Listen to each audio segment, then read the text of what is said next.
Okay, so the next part of today's event is a family story that I'm going to share with you guys. But first, before I proceed with the story, it is the story of a family's journey. And I want to make sure that you are all aware that this story is heavy, it's raw, and it's very emotional. It's about a mother's testimony about her son's life long journey with trauma and mental health impacts from the day he was born until now. Just I want to caution you guys, this could become a trigger for you all. Many of us have experiences with mental health issues, whether it's personal or whether it's family uh, doing their work. So, that being said, it is important that you give yourself permission to take care of yourselves during this story. Okay? I just want to caution you guys before I go into the story. Whenever I spoke with his mother, we had a conversation over 2 hours, and it's very heart wrenching. And yes, I've experienced struggles, uh, with accessibility to mental health services throughout my work. And even on a personal level for my own children within themselves, there's mental health limits either way. And so that I'm aware of, but her story is just, it's just overwhelming. Wow. I can't imagine the level of strength that she had to have to persevere to what she had to persevere. Also, her family as well. So, within our 2 hour conversation, we're going to summarize it into 30 minutes. I wish I could, but I also can't even convey how she shared her story. It's not going to be the same, but I will try the best I can. So, when her son was born, he had charge syndrome. He's also deaf, and there's many other health issues as well. In his little tiny life, within the first couple years, he had over 15 to 20 surgeries. His two older brothers are the age of 12 and 10, and they really wanted to meet him, but they could not. They couldn't even see their newborn brother for several months. That child was in the NICU, and he was not allowed to be touched. Can you imagine a baby that cannot be touched, that cannot be held, that cannot be hugged? That in of itself is very traumatic, not only for the baby, but also for the family too. And the father was a youth pastor. He was very heavily involved with this church, and still, it was kind of a new job with him and new family. And the mom had to get a nurse in order to come into their home when the baby was around 5 months old. And, she often lived the role as a single mother because she was so focused on her child with, many health issues for several years. By the time he was in elementary age, he had started to show some progress. There was some communication. He was learning new skills. And in the meantime, the mother had another baby. It was a boy. and he was also diagnosed with charge, and the baby was deaf blind as well. And so it was a double situation that she had to deal with both children. However, when the first of the two was 7 years old, one day at school, something happened and his behavior completely changed. And it was to the point where his face had a glazed look about him. He was defecating himself and he regressed in his communication skills. And mom knew something had happened, something occurred in that school. She knew that something was wrong. So she called and got the police involved, forensics. They did inspections and they discovered that that child was sodomized by an adult. And then from that time going forward until 12 years of age, the mom could not find any mental health services or providers to get help for him because of his own needs, because of communication, charge, and all these different things. They just couldn't find anyone. From the age of 7 until the age of 12, they were searching and searching and searching. During that time, the mom experienced a lot of abuse from her son. You know, his attacks were very feral, and often he was out of control. He would hit his head on the wall and a whole variety of other hits. The mother shared at that time that her son was not teachable. Can you imagine that? You can't teach your child anything because he was so violent and out of control. You couldn't teach him anything in that particular moment in time. The mother also mentioned uh, two mental health deputy or officers were frequently called to come in for her and his safety. The frustration level just exceeded hope.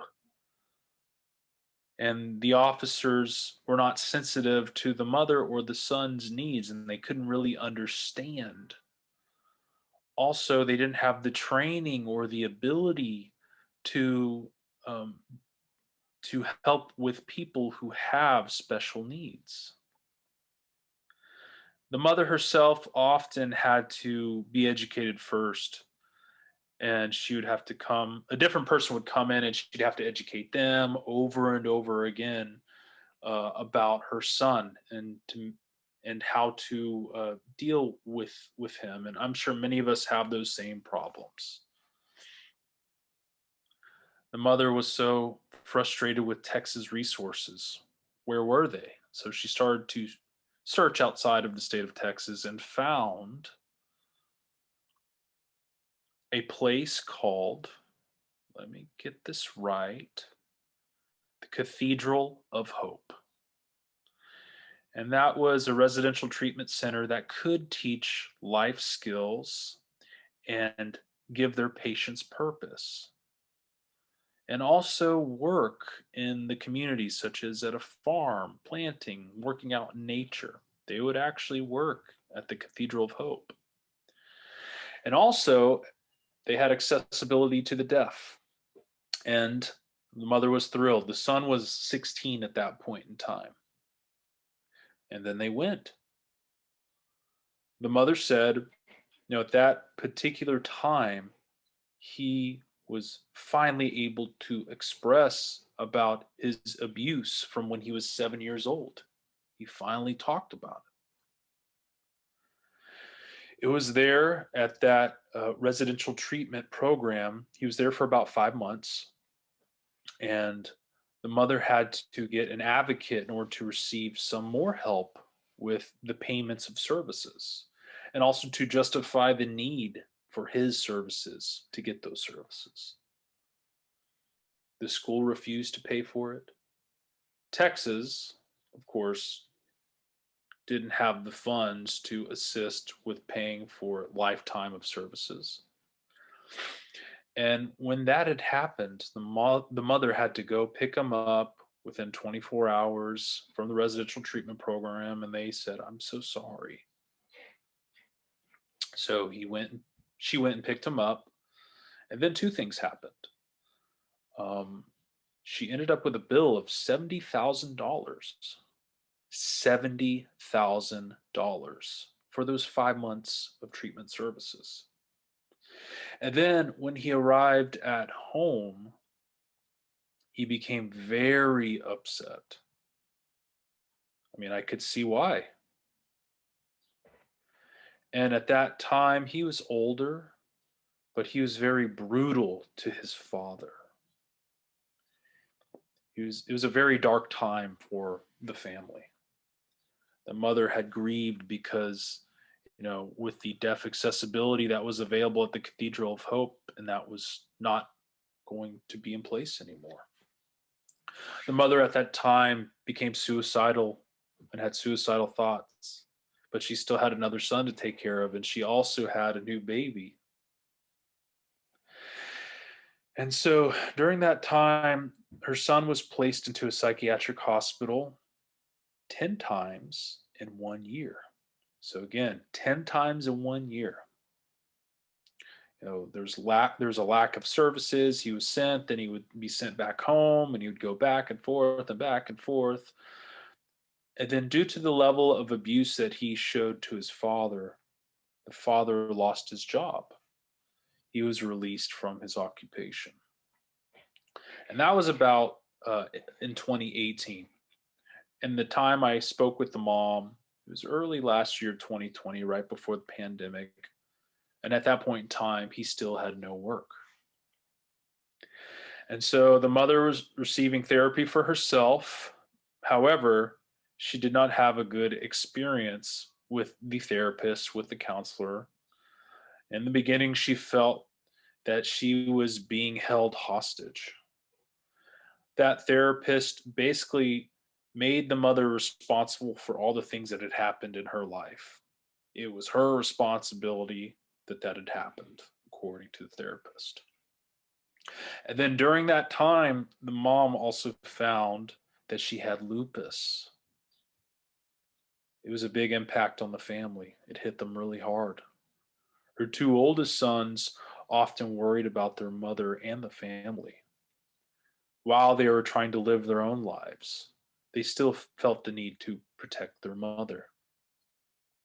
And the mom could not take care of her son, and he had to be placed in a group home.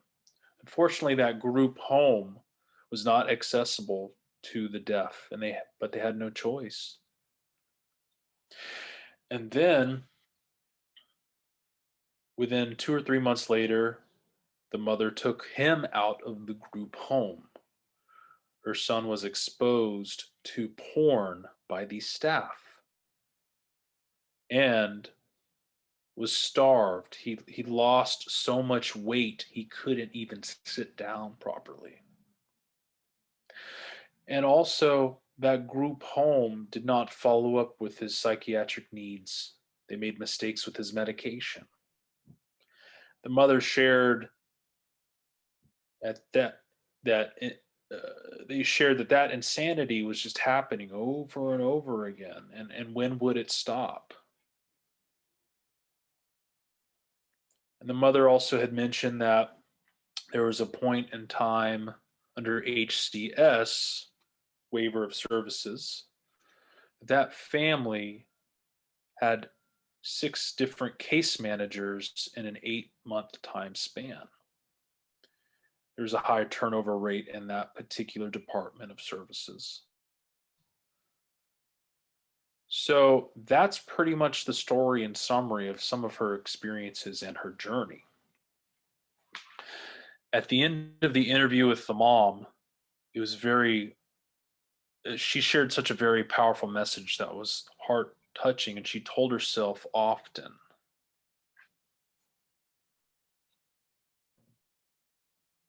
it was the phrase, "Oh, people say just come on, just move on." But she said that statement, other people often would tell her that, just move on, just move on. But then she realized, no, no, no. It needs to be changed and adapted for herself. Let's move forward. We will switch interpreters one moment. Meaning, let's take it one step at a time and continue to move forward, to keep moving. That move on? No, let's keep moving forward. Now, that mentality was actually the empowerment of healing for her. That's how she was able to get through her daily life. That's how she got through her darkest moments. And in the end, she said she was still hopeful. And she told me that she was able to find a special needs ministry called SOAR in Missouri, which had deaf services. At that time, she was planning to move there. I mean, just wow. Very heart-wrenching. If you had been there, I think all of us would have had a good cry afterwards. And thinking about all the trauma and re-trauma that happened over and over again for both the son and the family. Think about those two older sons that were normal and how they perceived and witnessed the violence that happened. They were normal, so to say, but maybe internally their mental health may not have been intact that way. Think about the son, his life experience in general. Will he ever have a chance to live a life with purpose? Will he have a chance to heal? He had a chance, but yet that was taken from him. So just thinking about all of these different things that happened to this family. And there are many other families with similar stories. And it's very hard to digest sometimes when we know what is needed, but it's not available. Now, this story was not meant to inspire anyone, but to motivate you to roll up those sleeves and speak up. Work together.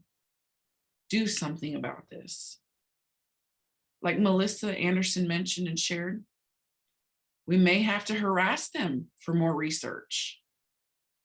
And at the same time, make sure we can get services for our youth, both deaf and deafblind. We have way too many kids with these needs that have no access in getting the help. There's too many out there, and we need to do something.